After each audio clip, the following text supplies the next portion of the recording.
नमस्कार दोस्तों, स्वागत है आप लोगों का मेरे चैनल रेट्रो विद राज में।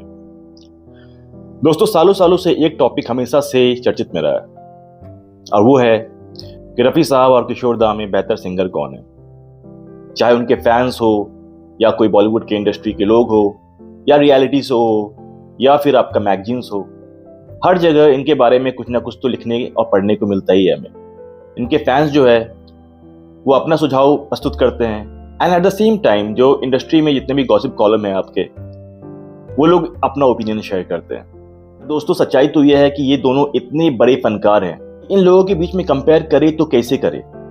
एक सूरज है तो एक चांद है, इन दोनों की अपनी खासियत है, तो किसी एक को झुकाकर कोई दूसरा बड़ा कैसे हो सकता है। दोस्तों, सवाल ये नहीं है कि बेहतर कौन है, अच्छा कौन है। सवाल ये है कि इन दोनों के बीच में रिलेशन क्या था, इन दोनों के बीच में दोस्ती क्या था। आज हम इस पे बात करेंगे।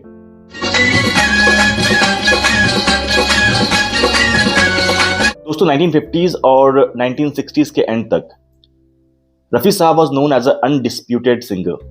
मुझे लगता है कि आप लोग भी एग्री करोगे, यहाँ जितने भी लोग हैं, चाहे वो रफ़ी साहब के फैन हैं या किशोर कुमार के फैन हैं या किसी के भी फैन हैं, आप सभी लोग एग्री करोगे कि रफ़ी साहब जो थे वो फर्स्ट चॉइस थे किसी भी एक्टर्स के, प्रोड्यूसर्स के, म्यूजिशियंस के या म्यूजिक डायरेक्टर्स के।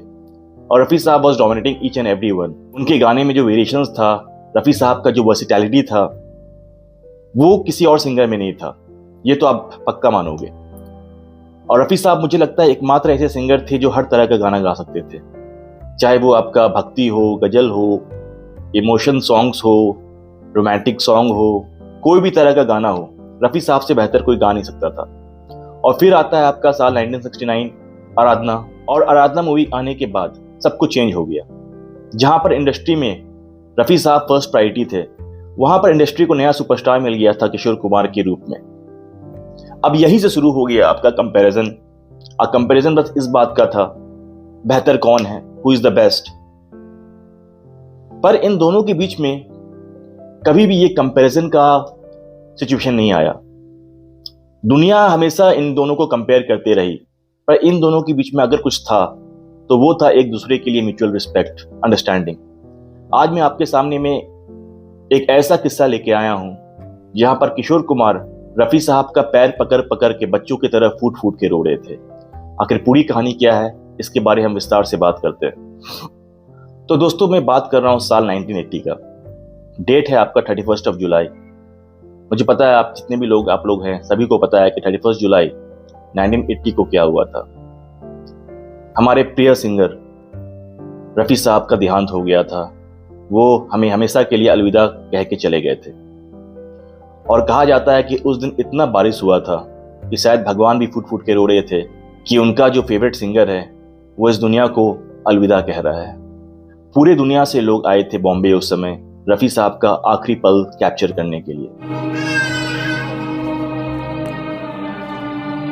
रफ़ी साहब का जो जनाजा था वो उनके घर पे रखा गया था और उनके चाहने वाले उनके पास आ रहे थे अपना आखिरी सलाम देने के लिए।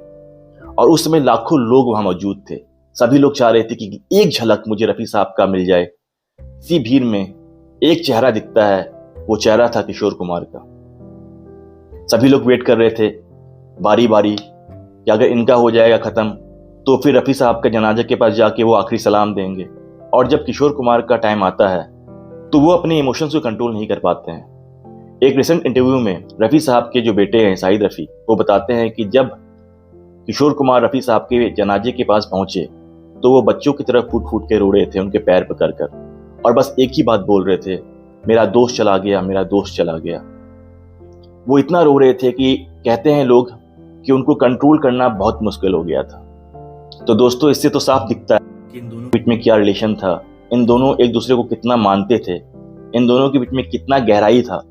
तो बीइंग अ फैन, चाहे रफ़ी के फैन हो या आप किशोर के फैन हो, आप आपस में झगड़ा मत करो। जब इन दोनों के बीच में झगड़ा नहीं था, जब इन दोनों के बीच में इतना प्यार था, मोहब्बत था, तो हम कौन होते हैं ये साबित करने के लिए कि बेहतर कौन है। दोनों बेहतर थे, दोनों उम्दा थे, और इन दोनों जैसा फनकार अब नहीं आने वाला। एक कहावत है ना, गुजरा हुआ जमाना आता नहीं दोबारा, हाफिज खुदा तुम्हारा। आज मैं इसी गाने के साथ ये वीडियो खत्म कर रहा हूं। पर जाते जाते मैं आपसे एक ही क्वेश्चन पूछूंगा, आप लोगों का फेवरेट सॉन्ग कौन सा है, रफ़ी साहब का और किशोर दा का? अभी के लिए इतना ही। अगर आपको मेरा ये वीडियो अच्छा लगा हो तो please don't forget to like, share and subscribe. मैं आपसे मिलता हूँ अपने नेक्स्ट वीडियो में एक नई कहानी के साथ। Thank you so much for your time. Take care, bye bye.